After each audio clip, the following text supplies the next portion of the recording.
আজকে মঞ্চে যারা আছেন যদি আমরা মুনাফিকি না করি, মঞ্চে যারা আছে যদি মুনাফিকি না করি, মুখের এবং কাজের কথা যদি একসাথে থাকেন, মুখের সাথে কাজের যদি মিল থাকেন, আমি এই লক্ষ জনতার সামনে কসম করে বলতে পারি আগামীতে ক্ষমতায় যাবে ইসলাম, ক্ষমতায় যাবে ইসলাম, কোন সন্দেহ নাই।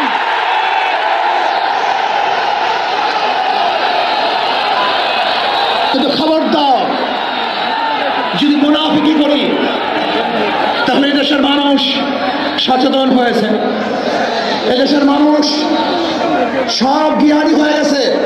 বিশ্বাস করবেন না, একজন রিক্সাওয়ালা, ঠেলাওয়ালা, কুলি মজদুরের বক্তব্য শুনলে আমরা আশ্চর্য হয়ে যাই বাংলাদেশের মানুষ কত সচেতন, তারা কত সচেতন হয়েছে। যদি আমরা মুনাফিকি না করি, যদি আমরা ঐক্যবদ্ধ থাকি, বাংলাদেশে একটা বাক্স ইসলামের নামে দিতে পারি।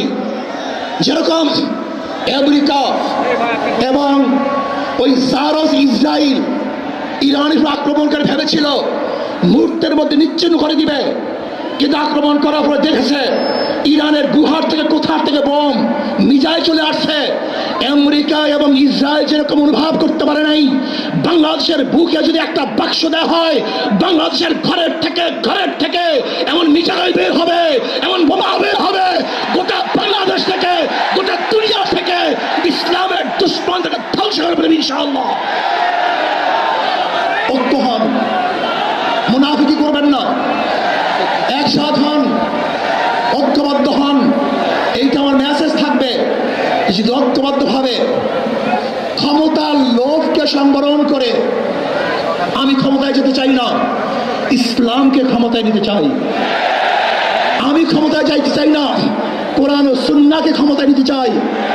যিনি আদর্শ লালন করেন, এই নীতি আদর্শ যদি গ্রহণ করেন, ইনশাআল্লাহ নাসরুম মিনাল্লাহি ফাতহুন করিব, অবশ্যই সাবিরিন, সেই দিন আসতেছে। আমি দেখতেছি, মনে হয় আমার চোখের সামনে আমি দেখতেছি ওই সংসদের মধ্যে কলেমার কথা হবে, কোরআন ও সুন্নাহর কথা হবে, লা ইলাহা ইল্লাল্লাহ উচ্চারিত হবে, গোটা বাংলাদেশের মানুষ শান্তিতে বসবাস করতে পারবে।